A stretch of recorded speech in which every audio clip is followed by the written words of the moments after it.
Imagemo. Imagemo. Imagemo. Imagemo. Imagemo. Imagemo. Imagemo. Imagemo. Bonjour, c'est Marie Lalande au micro d'Imagemo à voix haute, épisode du 1er octobre 2023. Bienvenue à Imagemo à voix haute. Aujourd'hui, en seconde partie d'émission, on rencontre Prune Lieu-Thier, la fondatrice de l'organisme de production de balados pour enfants La Puce à l'oreille, et on retrouvera Katia Courteau de la librairie Le Port de Tête qui nous présentera ses coups de cœur de libraire.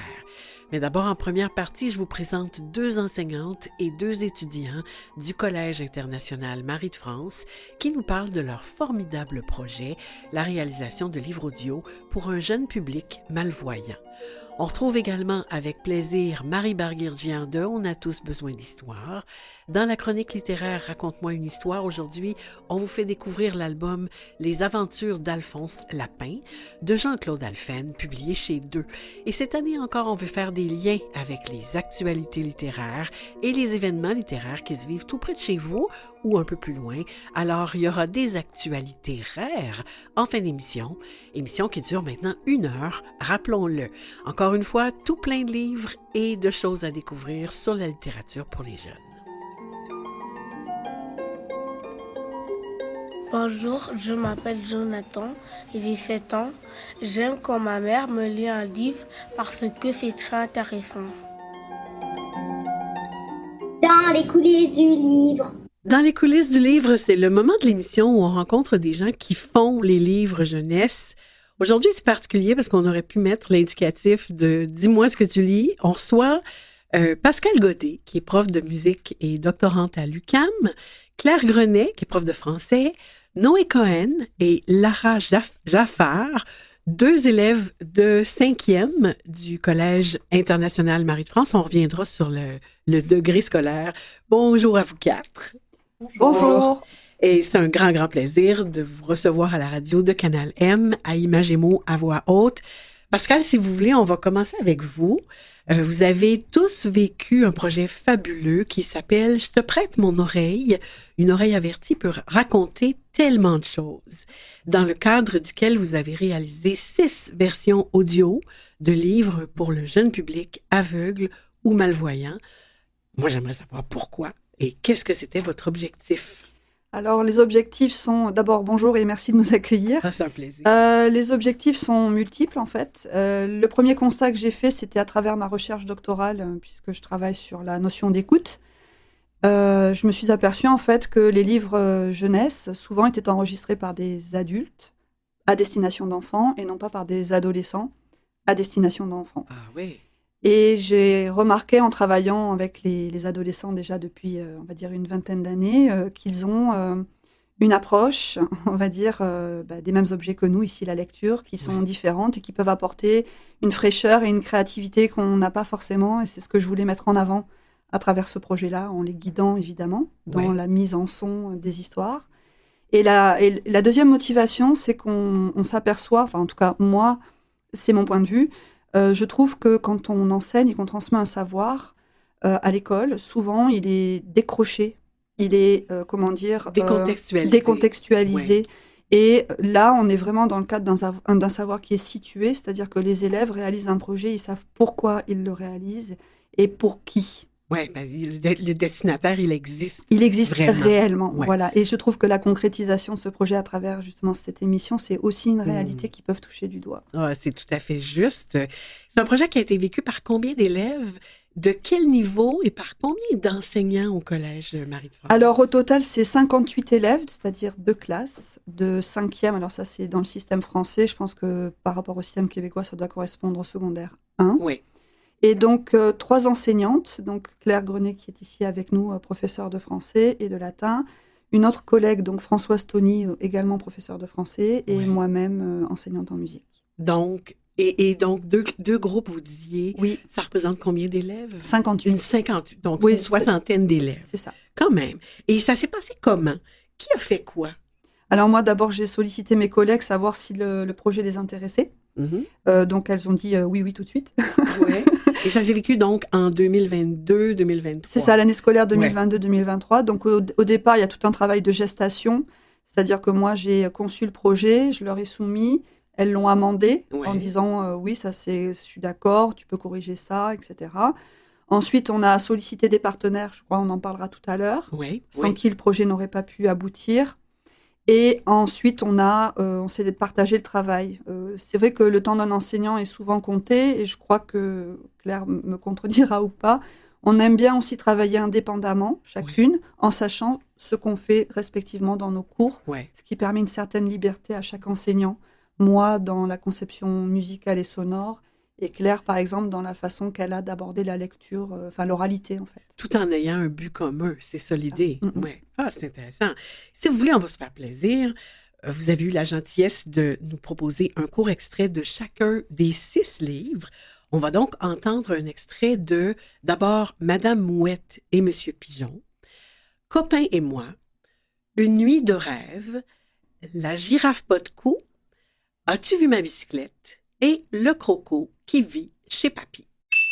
Tous les matins, à la même heure, Madame Mouette se mettait en route et faisait le tour de son quartier, tantôt à tire-d'aile, tantôt à pied. Contrairement à ses semblables, elle n'aimait pas la compagnie. Elle avait son propre territoire et préférait ne pas le partager.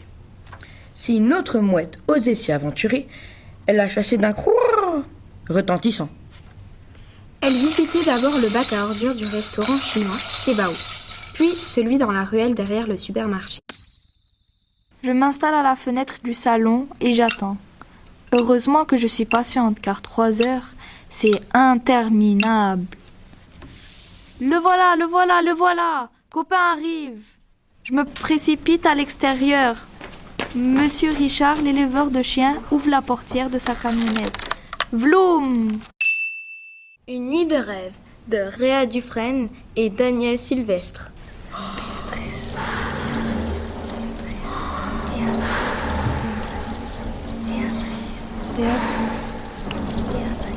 Béatrice.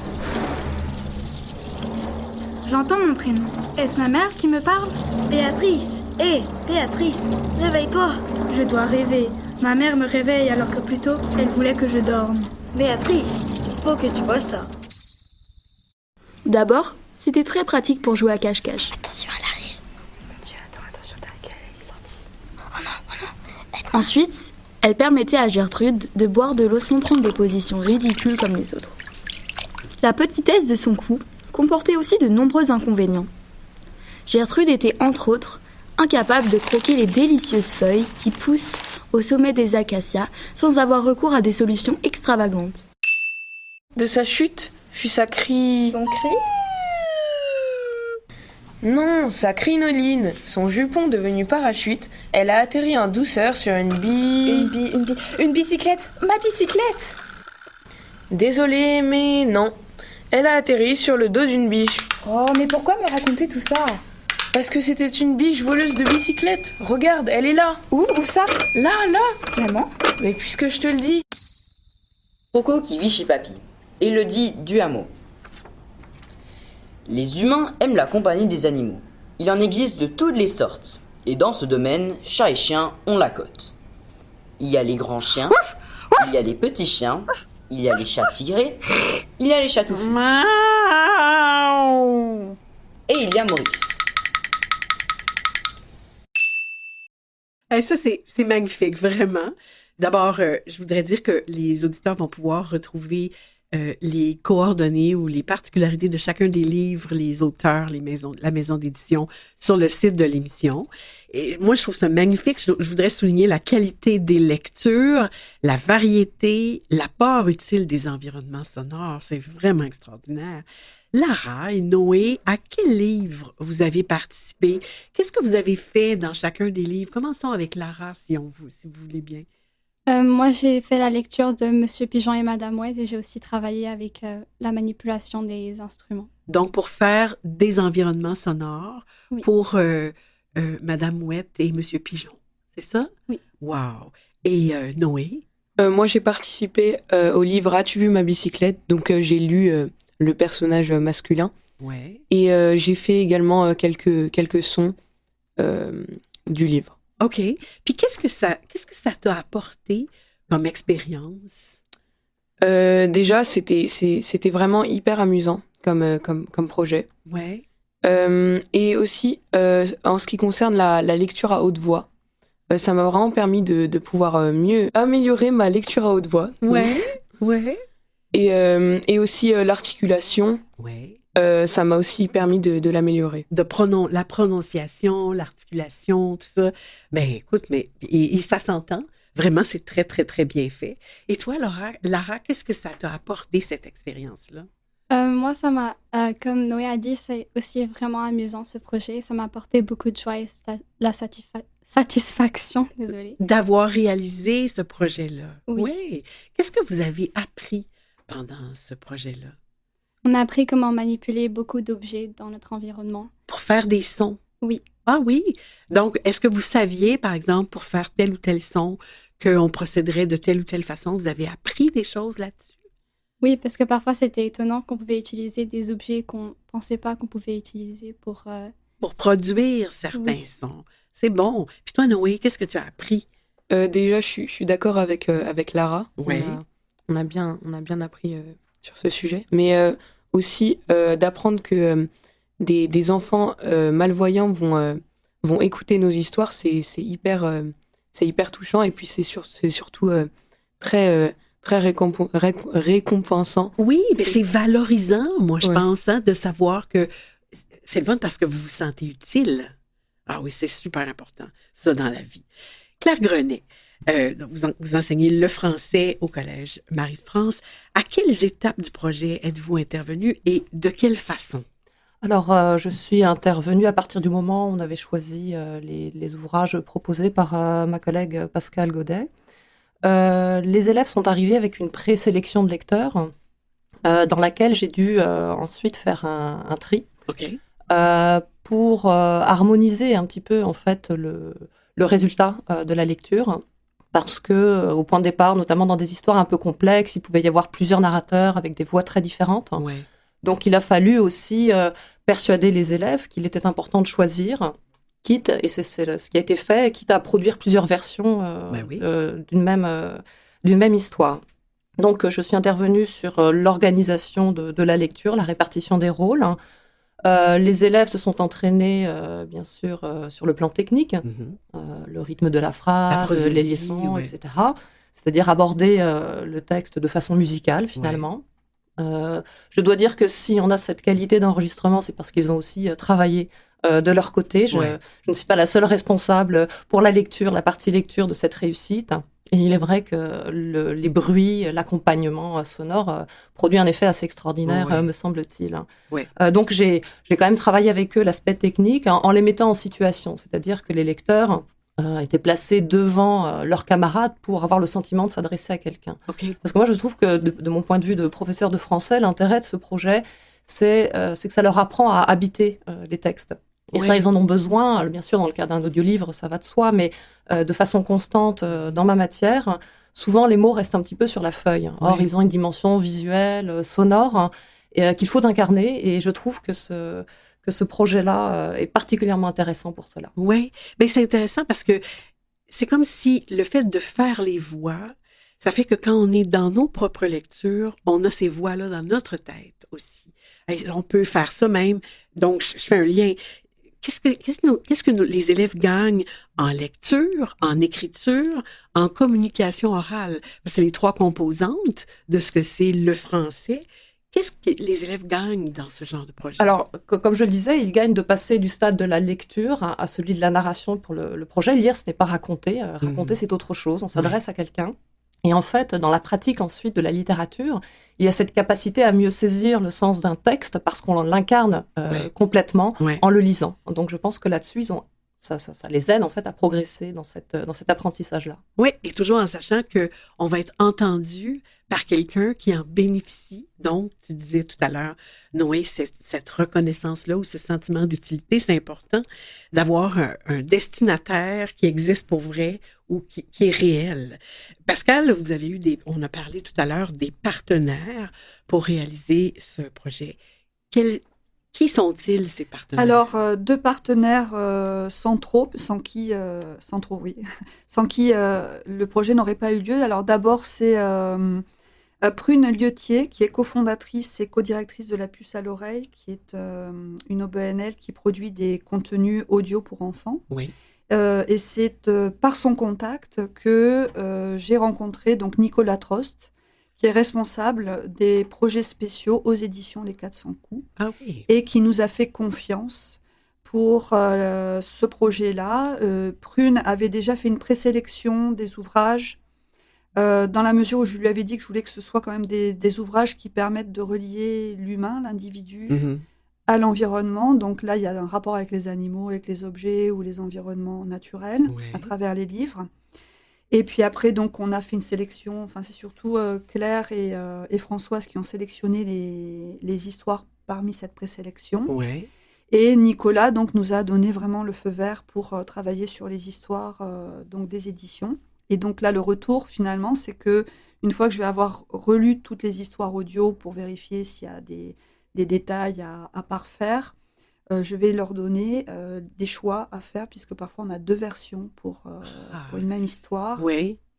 Et donc là, il va falloir quand même choisir entre les 2, de façon à ce que les livres audio puissent être acheminés et au service du livre adapté de la BANQ, et à la fois la Bibliothèque nationale, donc qui est la bibliothèque de l'école Jacques Ouellette, qui est une école spécialisée pour les malvoyants. Donc, le destinataire est réel, vraiment. Il est réel, vraiment. Il y aura des vrais enfants qui vont pouvoir écouter ça. Et comme ça va être disponible par BANQ, Bibliothèque et Archives nationales du Québec, donc les gens vont pouvoir emprunter ces livres audio-là. Mon Dieu, c'est magnifique, hein? Ça fait que nos épaules remontent un peu. On enregistre cette entrevue à la fin de l'année scolaire 2023-2024, donc en juin.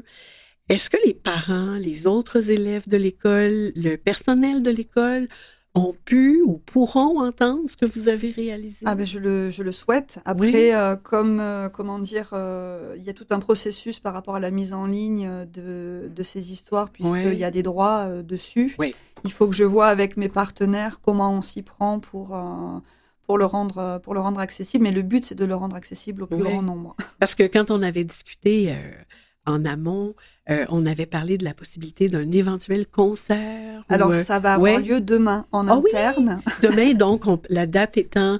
Aujourd'hui, on enregistre en juin, donc en juin, ça va avoir lieu, mi-juin. Oui, c'est-à-dire demain, ils vont faire leur version de concert devant leur vrai public, c'est-à-dire qu'il y a une classe de préscolaire qui va venir les écouter. Ah oui, parce qu'effectivement, au Collège Marie de France, c'est une école internationale et il y a les élèves du primaire et du secondaire. Donc, il y a une maternelle 4 ans. C'est ça. 5 ans. Et donc, vous allez effectivement produire ça avec les effets sonores aussi? Oui. Sur place. En direct. Oui. En direct. Ça, c'est magnifique. Une toute autre expérience parce que là, maintenant, on est dans l'action. Ah, ça, c'est vraiment, vraiment formidable. En terminant, à Imagez-moi, on a l'habitude, Imagez-moi à voix haute, donc de demander à nos invités de nous faire une suggestion de lecture, de nous proposer un de leurs coups de cœur littéraire jeunesse. Est-ce que vous avez une suggestion à nous faire? On commence avec toi, Noé. Alors, moi, mon coup de cœur jeunesse, ce serait un livre qui s'appelle « Non, pas dodo ». Non, pas dodo. De Stephanie Blake. OK. C'était vraiment un coup de cœur quand j'étais petit. Je le relisais en boucle. C'était vraiment... Et donc, c'est un livre que j'imagine qu'on t'a lu avant que tu le lises toi-même. Ouais. On te l'a lu beaucoup et tu l'as lu et relu toi aussi. Ouais. Ah, merci pour la suggestion. Lara, est-ce que tu as une suggestion à nous faire? Quand j'étais petite, il y a mes parents qui me lisaient beaucoup de Choupi. Choupi? Ça s'écrit comment, ça, Choupi? C'est très drôle. Comment on écrit ça? C-H. Oui. O-U-P-I. P-I. Choupi. D'accord. Et c'était ton livre préféré quand tu étais petite? Magnifique. Oui. Ah, c'est bien. On va trouver les références, on va mettre ça sur le site. Est-ce que vous avez pensé à une suggestion de lecture, Claire? Alors, oui, moi j'ai une suggestion de lecture, pardon.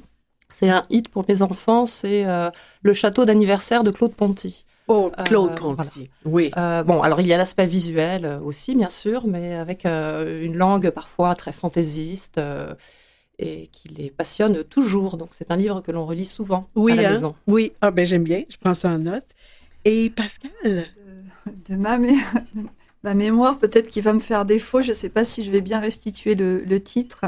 Je crois qu'il y a une histoire qui s'intitule Le crocodile à large bouche, quelque chose comme ça. Ou Le crocodile à grande bouche. À grande bouche, oui. Voilà. Et ça, c'est une histoire, même adulte, qui m'a toujours emballée. Bon, écoute, on prend ça en note et les auditeurs vont pouvoir trouver ça sur le site. Moi, j'aimerais d'abord vous remercier. D'avoir pris ce temps-là avec nous. Je vous félicite pour cette idée de projet fantastique. D'abord, félicitations de l'avoir mené à terme de si belle manière. Noé et Lara, bonne continuation de parcours scolaire. Merci beaucoup. Et au plaisir. Merci Pascal Godet et merci Claire Grenet. Merci beaucoup d'être venus. Bravo. Merci pour l'invitation. Plaisir. Merci.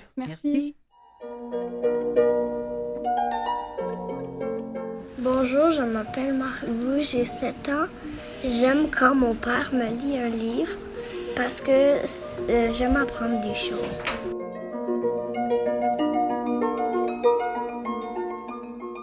Je m'appelle David, j'ai 7 ans. J'aime lire les livres L'univers et un ninja parce que les dessins sont beaux et amusants.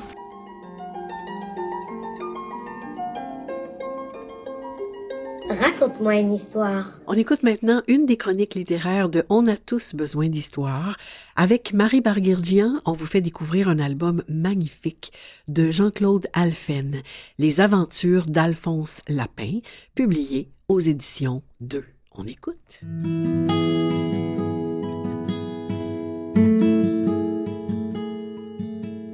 Raconte-moi une histoire, la chronique littérature jeunesse de On a tous besoin d'histoire.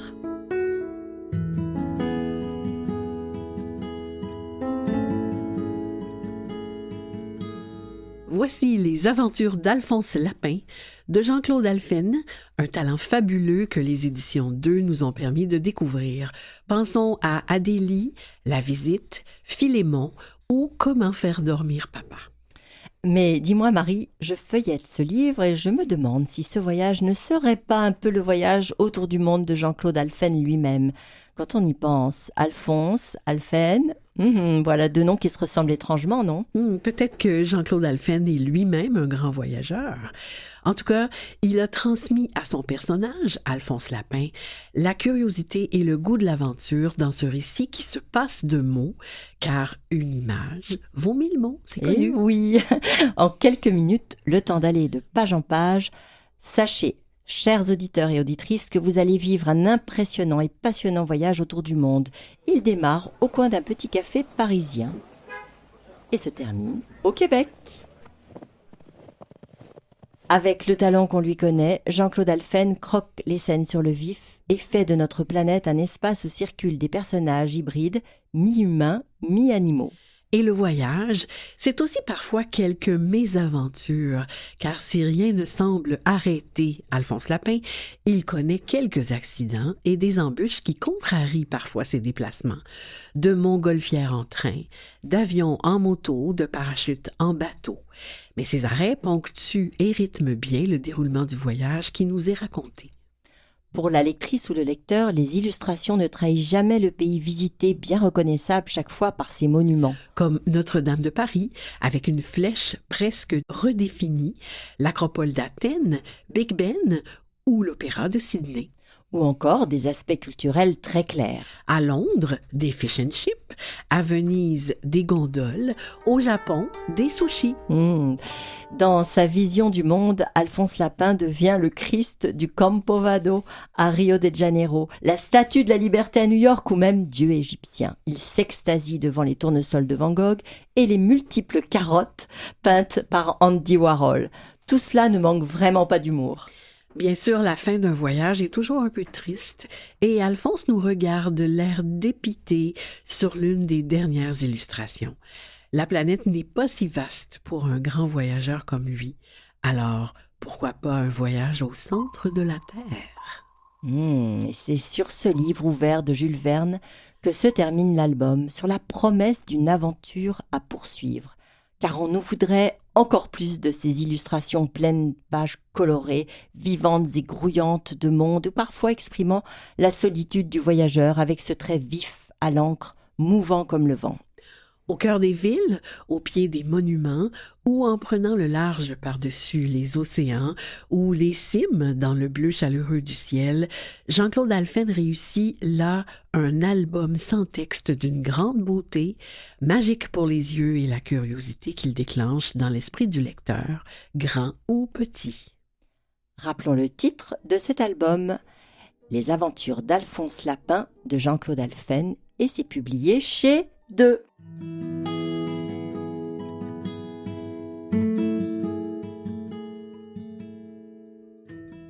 C'était Marie Barguirdian et Marie Lalande. Parce qu'on a tous besoin d'histoire.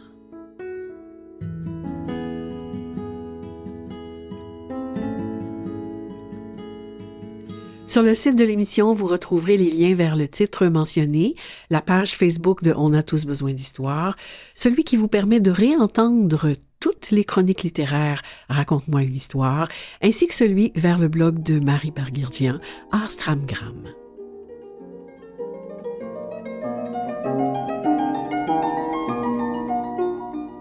Je m'appelle Ludovic, j'ai 7 ans et j'aime quand Linda me lit un livre parce que c'est intéressant.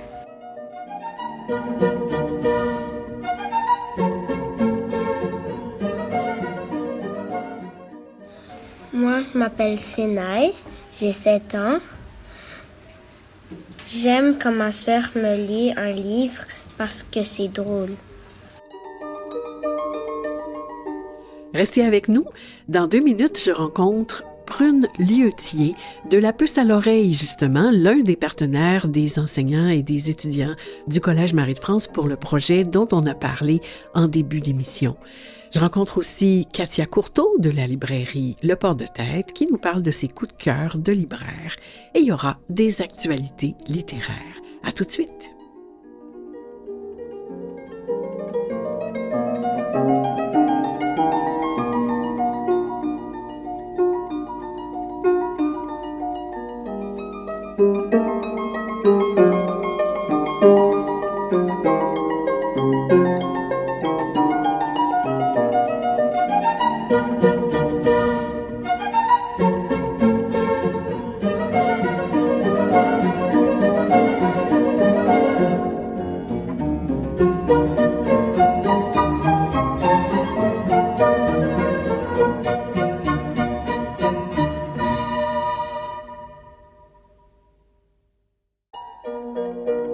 Bienvenue à cette seconde partie d'Imagémon à voix haute. Ben oui, l'émission dure 1 heure cette année et nous, en tout cas, on en est ravis. Et aujourd'hui, on parle notamment de balado pour les jeunes. Dans les coulisses du livre, encore. J'accueille maintenant Prune Lioutier. Bonjour et bienvenue à Imagémon à voix haute. Bonjour et merci de m'inviter. Oh, c'est un plaisir, Prune. Vous êtes productrice indépendante d'expériences numériques pour la jeunesse. Vous avez terminé un doctorat sur la littérature jeunesse numérique à l'UQAM. Vous venez de débuter un contrat post-doctoral de 2 ans sur l'industrie de la production balado indépendante au Québec à HEC Montréal. Dans le cadre de vos travaux à destination des jeunes publics, vous avez eu la charge de nombreux projets innovants impliquant et associant des créateurs, des développeurs, des chercheurs, des diffuseurs, notamment Fonfon Interactif, le Club des créatures mystérieuses. Vous êtes également très impliqué dans différentes recherches académiques pour le ministère de l'Éducation et de l'Enseignement supérieur, ainsi que le Fonds de recherche du Québec, Société et Culture. Et enfin, vous êtes la fondatrice de l'organisme de production de podcasts pour enfants La Puce à l'oreille, premier du genre dans la francophonie. Moi, j'ai soufflé. Juste dire ce que vous faites, j'ai soufflé. Pas vous? Non, ça va. En fait, tout se marie plutôt bien. D'abord, je suis la cofondatrice de La Puce à l'oreille, donc on se partage les tâches. Et puis tout ça, finalement, répond aux mêmes enjeux, aux mêmes visions. Donc finalement, les choses se marient bien. Bon, ça, c'est bon. Excellent. C'est bon pour la santé mentale. Oui. En première partie d'émission, on a parlé avec des enseignantes et des étudiants du Collège Marie de France à propos de leur projet de production de livres audio pour jeunes publics malvoyants. Ça s'appelait « Je te prête mon oreille ». Une oreille avertie peut raconter tellement de choses, dont La Puce à l'oreille était l'un des partenaires. Moi, j'aimerais que vous nous expliquiez ce que c'est La Puce à l'oreille, parce que c'est vraiment beaucoup de choses. Oui, on chôme pas, vraiment, on s'amuse bien, mais effectivement, on travaille beaucoup. La Puce à l'oreille, c'est un OBNL québécois qui a été créé en 2018 à Montréal, avec donc deux personnes et moi. Puis aujourd'hui, l'équipe est plus large. On est 6 environ à travailler quasiment à temps partiel ou à temps plein selon les projets. La Puce à l'oreille s'intéresse à la production de balados pour enfants. Alors avec une acception très large du terme enfant, puisqu'on travaille parfois pour les tout petits jusqu'aux ados, même si on fait un peu moins les ados parce qu'ils nous terrifient. Et toute personne qui travaille avec les ados sait à quel point la limite est très fine. Entre eux, c'est cool et c'est pas cool. Donc quand on travaille pour des ados, on travaille souvent avec des ados. Donc on travaille beaucoup en production pour des partenaires, des musées, des éditeurs, des compagnies théâtre jeunesse. Ça peut être n'importe qui s'intéresse à la médiation ou à la diffusion de contenu francophone, puisqu'on travaille essentiellement en français à destination des jeunes publics. Ça, c'est le premier gros volet, je dirais, de notre activité. Le second, ou le deuxième, parce qu'il y en a un troisième, mais le deuxième est vraiment la médiation. Donc, depuis environ 2 ans, en fait, depuis que on a réu accès aux écoles, aux bibliothèques post. Vous vous rappelez, ce truc est arrivé il y a quelque temps. Dont on ne parle pas. Dont on ne parle pas. On a recommencé à être en école, en bibliothèque, en événement pour apprendre aux enfants à créer des balados. Donc, selon les projets, on va être vraiment dans du A à Z. Par exemple, avec les bibliothèques de Montréal, on intervient auprès de groupes de jeunes enfants de 3e cycle du primaire, puis on les fait vraiment créer des émissions de radio au complet. Ils s'enregistrent. Ensuite, on travaille, nous, à la réalisation et à la diffusion. Pour d'autres, ça va être dans des écoles. On va plutôt créer des choses un peu plus sur le long terme, sur des balados, sur des formes un peu plus documentaires, un peu plus longues.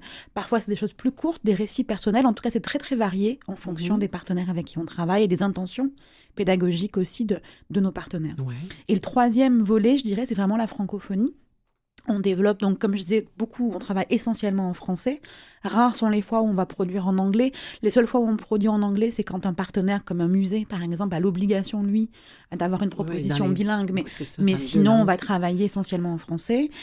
Et dans ce cadre-là, évidemment, on a voulu aller mettre notre nez un peu ailleurs aussi. Et on a commencé à développer des partenariats avec des entités, des écoles, des bibliothèques en Louisiane, au Maroc, ailleurs au Québec. On a une équipe aussi à Québec qui vient de démarrer et qui fait des ateliers là-bas. Et on est en train de regarder, c'est très embryonnaire, mais au niveau de la francophonie canadienne également. OK, donc ça s'en vient, ça aussi. Ça s'en vient, puis il y a des choses un peu plus surprises qui s'en viennent aussi autour de l'audio interactif, mais ça, je vais le garder on va surveiller sous le coude. On va surveiller ça. Nous, on s'est rencontrés grâce au défi Lis avec moi. On a fait partie du jury de ce défi-là. Et ici, à Imagez-moi à voix haute, nous avons eu depuis les 3 dernières années comme invités les grands lecteurs et grandes lectrices en entrevue. On les aime. On les aime tellement. Et donc, un des prix que ces grands lecteurs remportent, c'est l'expérience de l'enregistrement d'une lecture d'un livre jeunesse dans vos studios. Absolument. À La Puce à l'oreille. J'aimerais que vous nous racontiez un petit peu comment ça se vit. Qu'est-ce qu'ils ressentent, les enfants, dans cette expérience? Nous, on est partenaire de ce merveilleux défi. Il y a avec moi depuis 1 an. Donc, c'est notre 2e année là. On est en enregistrement dans les prochaines semaines avec les gagnants de cette année. Mais donc, on a eu une expérience d'enregistrement l'an dernier avec la jeune Fatou qui avait gagné... de l'école Ladauversière. Extraordinaire lectrice. De la Pointe-de-l'Île. Oui, vraiment. Qui était arrivée au défi avec une lecture très forte de Toto la Brute et très incarnée. Et donc, on l'a reçue en studio ensuite pour reprendre sa lecture du même extrait. Et c'était assez extraordinaire comme moment parce que d'abord, c'est impressionnant pour un enfant. C'est un studio avec d'abord des professionnels du son, avec tout le matériel qui vient avec, un peu comme ici aujourd'hui. Mais il y a quelque chose d'un petit peu impressionnant. C'est très voilà, on est dans un contexte très professionnel. Puis Fatou a fait ça, mais comme une comédienne avec 20 ans d'expérience. Et c'est tellement bien passé qu'on travaille en ce moment avec Fatou sur un projet pour Ubisoft Éducation, où elle est l'une de nos 4 jeunes reporters qui travaillent sur un projet autour du développement durable et des nouvelles technologies.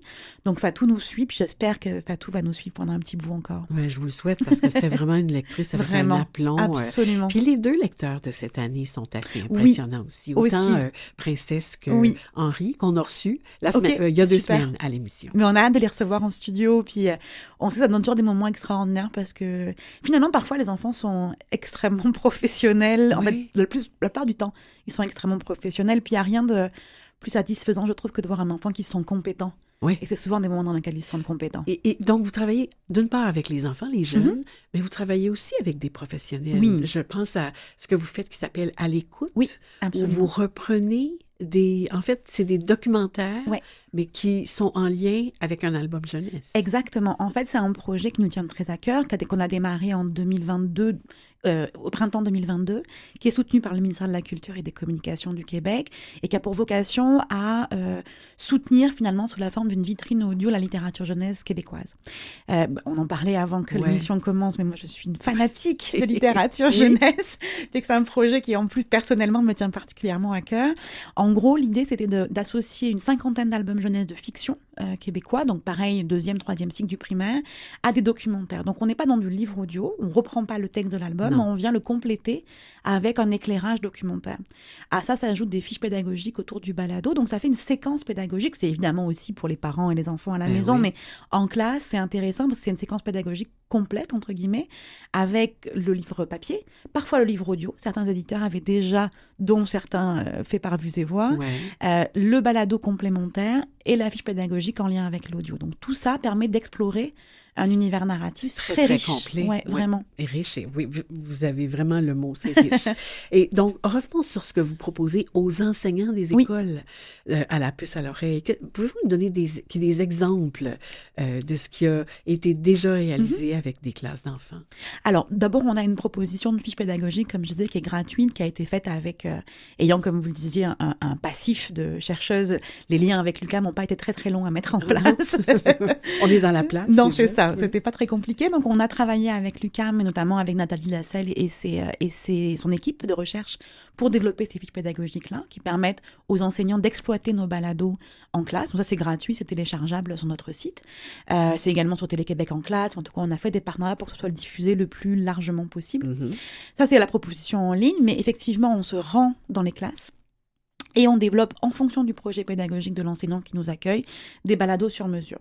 Donc, en gros, ce qu'on va faire le plus souvent, pour parler d'un modèle, même si, comme je vous dis, on s'adapte à chaque besoin, mais on va arriver une première séance à expliquer c'est quoi le balado aux enfants, on leur fait écouter différents genres, on fait la distinction, c'est un peu d'éducation aux médias aussi, c'est quoi les codes du balado d'information, c'est quoi les codes du balado de fiction, en tout cas on essaie de percevoir ça avec les jeunes.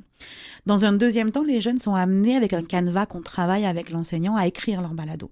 Donc parfois ça va être des choses très documentaires, donc ils vont faire de la recherche, ils vont écrire, donc là on développe des compétences qui sont liées à ça. Parfois c'est des récits personnels, comme on a pu le faire avec une classe Ado-Laure Desormeaux au printemps dernier. Parfois ça va être des choses autour de l'argumentation, des débats. D'autres fois c'est des émissions de radio où là on leur demande plus un travail de fiction avec des fausses pubs par exemple ou des fausses nouvelles. On a en Louisiane par exemple, on a fait un atelier de ce type-là autour des mythes et légendes louisianaises. On a eu plein de pubs, dont des pubs de type Vampinder, l'application de rencontre des vampires de plus de 2048 ans. Enfin, les enfants sont très inventifs. Parfois, on travaille sur des choses aussi en lien avec des publics spécifiques, comme la francisation, par exemple. On a travaillé beaucoup avec des classes en francisation. Donc ça, pareil, c'est une manière de s'amuser en français. Ça, c'est dans un deuxième temps. Troisième temps, on revient pour l'enregistrement. Donc, on attend à ce que les enfants soient préparés. Puis là, évidemment, on travaille l'expression orale, l'interprétation, la lecture à voix haute, ce qui est souvent un outil assez chouette pour les enseignants d'évaluation de l'oral aussi. C'est des traces. Exactement. Et pour les enfants, d'auto-évaluation. De je me réécoute et je perçois ce qui, peut-être, dans ma manière d'articuler, comme moi qui parle très vite, par exemple, je pourrais me réécouter et m'auto-corriger, même si ça fait des années que je devrais le faire.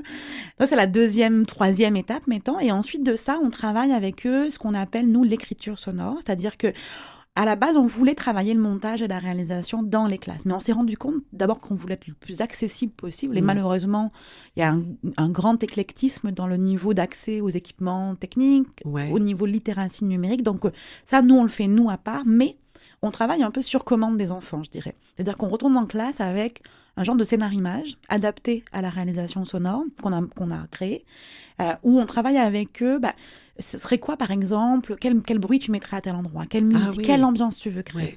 Et évidemment, là-dessus, on travaille avec eux sur la réflexion sur quel est le sens produit par le son.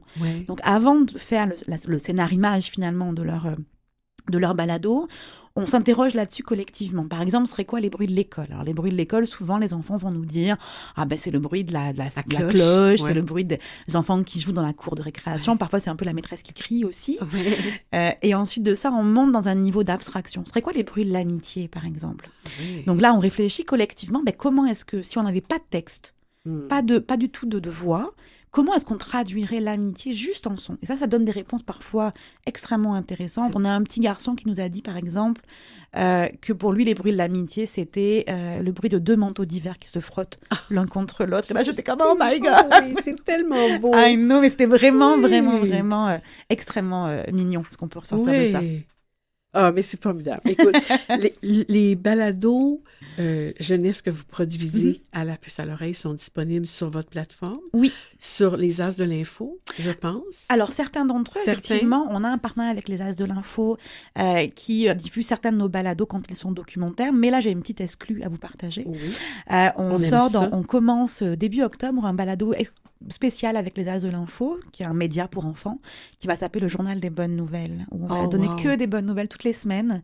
Petit journal d'actu de 5 minutes avec les bonnes nouvelles de la semaine, parce qu'on s'est rendu compte que les enfants, et on les comprend, sont parfois très anxieux. Ils ont besoin de bonnes nouvelles. Et de temps en temps, de leur rappeler que tout va pas mal. On écoutera nous autres aussi. Ouais. Ça va faire du bien. Ça fait du bien. Moi, j'aimerais, ça c'est la tradition à Imagémo, on invite les invités à nous proposer un de leurs coups de cœur littéraires jeunesse. En terminant, moi, j'aimerais savoir une suggestion, une ou des suggestions. C'est une torture. Oui, Non, mais en y pensant, en venant ici, je me suis dit, bon, évidemment, j'ai des milliers de coups de cœur. J'ai surtout des maisons d'édition coups de cœur, en particulier, notamment les québécoises. Alors, je m'excuserai d'avance. Je peux pas les citer toutes, mais évidemment, Fonfon, 400 coups comme des géants, Monsieur Ed, La Courte Échelle. Ça, c'est des gens qui font des choses formidables. En France, Les Fourmis Rouges, par exemple. Dans les albums qui m'ont marqué récemment, il est un peu vieux, mais je sais pas pourquoi je suis retombée dessus récemment en classant mes livres. Et c'est Cher Donald Trump, qui est un album qui a une achat de droit, mais qui a été chez 400 coups, et qui raconte l'histoire d'un petit garçon qui est très fâché avec son frère, avec qui il partage sa chambre, et qui, inspiré par le monsieur qu'on connaît, décide de construire un mur. Et donc, il écrit à Donald Trump pour lui expliquer son projet.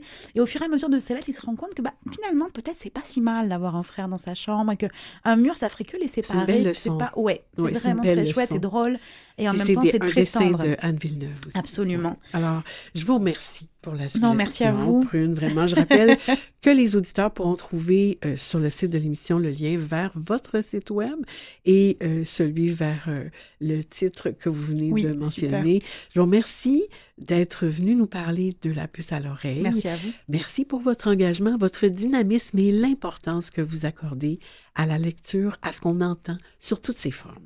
Merci. Merci beaucoup. J'ai 7 ans. J'aime lire Laisser la moufette qui pète parce qu'il y a plein de surprises. La chronique coup de cœur des libraires. On retrouve maintenant avec plaisir et en prime en studio Katia Courteau, libraire à la librairie Le Port de Tête à Montréal. Bonjour Katia. Bonjour Marie. Katia, la littérature, c'est pour vous une passion, c'est connu. Vous êtes spécialisée en littérature jeunesse.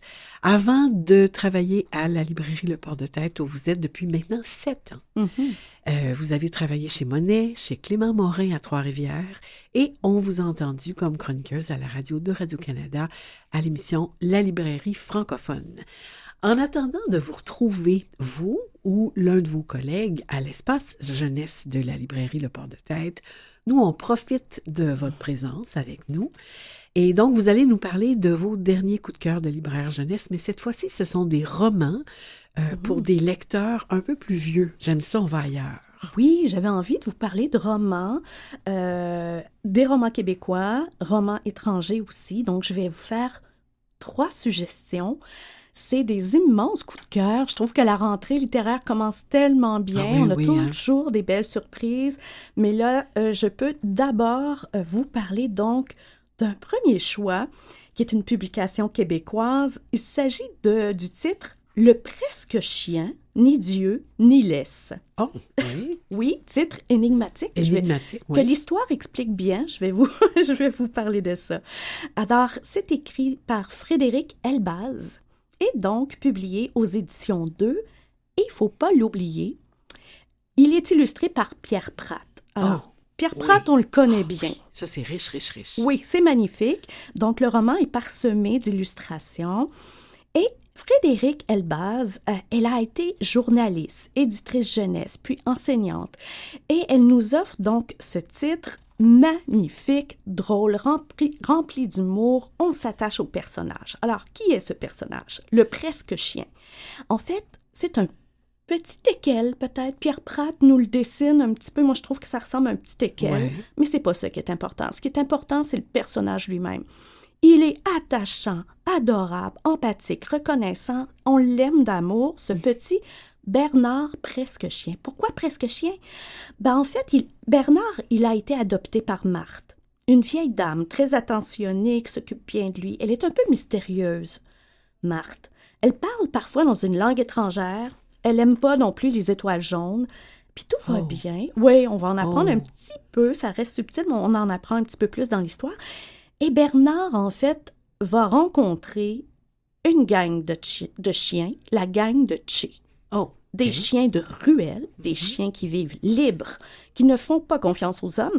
Et donc, il va vivre une double vie parce que il va vivre parfois avec Marthe le jour, avec sa laisse et les conditions parfaites de vie agréable, mais la nuit, il s'intéresse à cette bande, il va se faire accepter, mais au bout d'un certain temps, et on va le voir donc tanguer entre les deux réalités, les deux mondes. Et c'est vraiment touchant parce qu'on voit à quel point c'est un roman, en fait, qui nous parle de la liberté.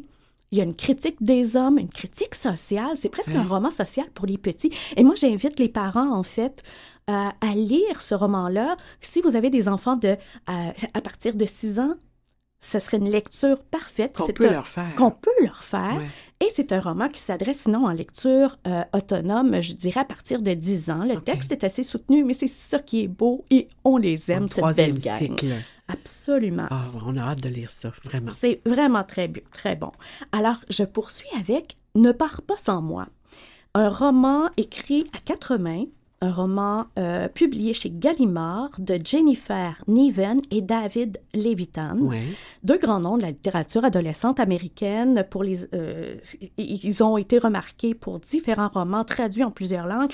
Et là, ils allient leurs talents, mais c'est incroyablement touchant. C'est un roman épistolaire qui nous raconte donc la relation de Ezra et sa sœur Béa. Béa va quitter le milieu familial parce que c'est un lieu où il y a beaucoup de violence psychologique, de violence physique, et donc va commencer donc une correspondance entre le frère et la sœur. Et c'est là qu'on va tout découvrir sur leur vie, leur courage, leur fraternité aussi, leur lien. C'est magnifique, c'est plein d'espoir, même si c'est un petit peu dur, évidemment. Et on traite de thèmes très intéressants qui sont chers, entre autres, à David Levitan, donc l'homosexualité, l'identité de genre, et c'est très lumineux. Ah, mon Dieu, ça aussi, on a hâte de lire ça. Oui, mais là, pour ados, c'est magnifique. Et c'est pas du tout... c'est pas misérabiliste. Pas du tout. Vraiment, on met le courage devant. Et aussi, il y a de l'action et des beaux dialogues, des beaux échanges, même si c'est épistolaire. Super. Carotté Kid. Carotté. C-A-R-R-E-A-U-T-E, accent aigu. Oui, c'est bien ça. Alors, on comprend tout de suite à quoi ça fait référence, un film bien connu. Je vous explique tout de suite pourquoi. Alors, c'est écrit par Marc-André Dufour-Labbé. C'est un auteur nouvellement arrivé. il publie son premier roman jeunesse. Il aura aussi un roman adulte chez Cheval Doux. C'est publié chez Leméac Jeunesse. C'est un univers, je dirais, nostalgique et en même temps très actuel.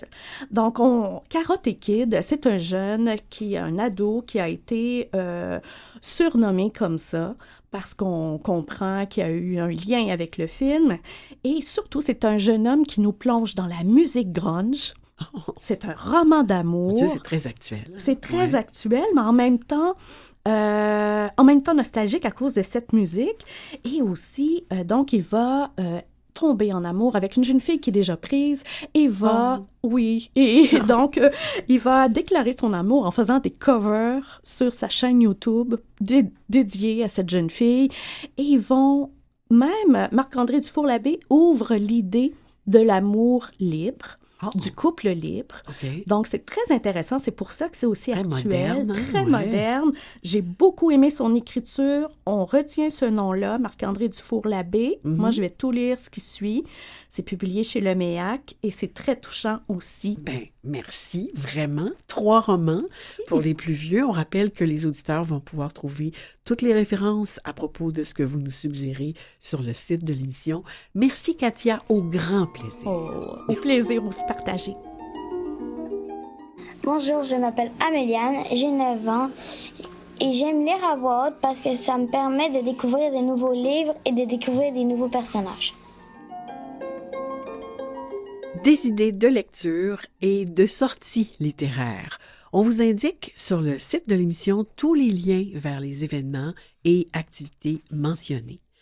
Dimanche prochain, le 8 octobre, à Marie raconte, l'émission pour les enfants que j'anime à Canal M, je lis Le guichet de la lune de Charlotte Bellière et Yann Dehaas, des éditions Alice Jeunesse. Où s'en vont les pensées perdues des personnes qui sont dans la lune? Sur la lune, bien sûr, où un vieux monsieur guichetier les récolte et les classe, jusqu'au jour où une petite fille vient troubler sa routine. On en écoute un extrait. Chaque rêveur interrompu laisse un bout de sa pensée sur la lune.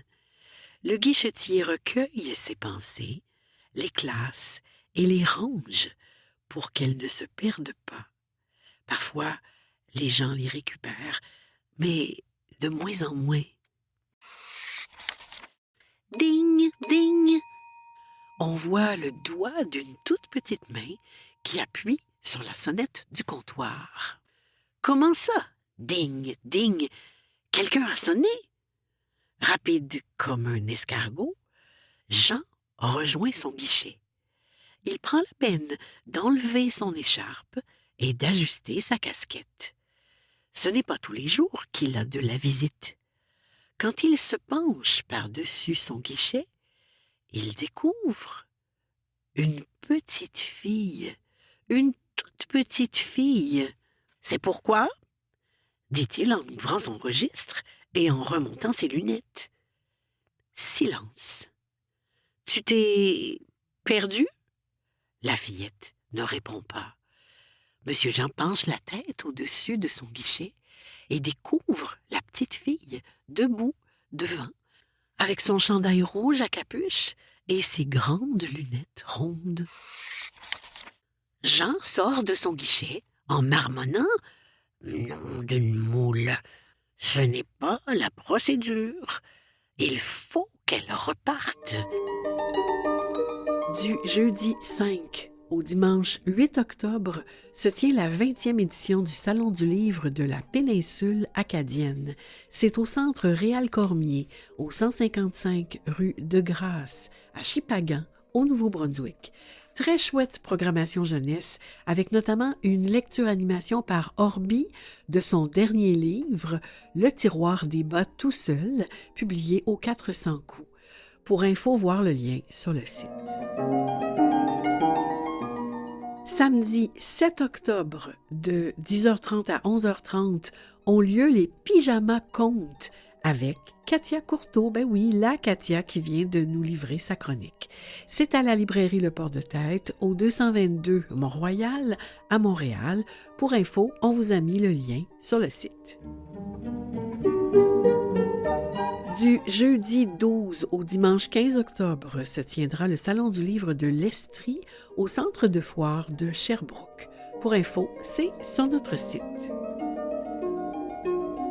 Samedi 14 octobre, de 10h30 à 11h30, il y a lancement et heure du conte de Memphis et Renard de Pascal Roussin, édité par les 400 coups. Ça a lieu à la librairie Le Port de Tête, au 222 Mont-Royal à Montréal, et le lien est toujours sur notre site. Du vendredi 13 au dimanche 22 octobre se tiendra le Festival international du conte Joe Violon à la maison natale de Louis Fréchette au 4385 rue Saint-Laurent à Lévis. Il y a des activités pour tous les âges, notamment un conte pour la famille, le violon ensorcelé, et le lien est toujours sur notre site.